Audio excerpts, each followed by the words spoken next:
دائی رضی اللہ تعالی عنہ قال سمعت رسول اللہ صلی اللہ علیہ وسلم یقول فمنهم ظالم لنفسه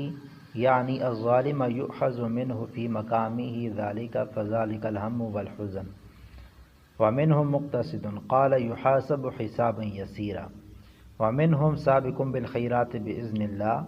قال الذين يدخلون الجنة بغیر حساب۔ وارثان کتاب میں سے پہلا گروہ جو اپنی جانوں پر ظلم کرنے والے یعنی ظالم وہ لوگ ہیں جن کے اعمال کا حساب و کتاب کرنے تک میدان محشر میں قید رکھا جائے گا اور ان کی سزا غم و اندوہ ہوگی، اور ان میں درمیان والے یعنی درمیانہ گروہ وہ ہوگا جن کے حساب اور کتاب کے اندر ان کو آسانی دی جائے گی، اور تیسرا فرمایا وہ جو اللہ کے حکم کے ساتھ نیکیوں میں بڑھ جانے والے ہیں، فرمایا کہ ان کو میدان محشر میں بغیر حساب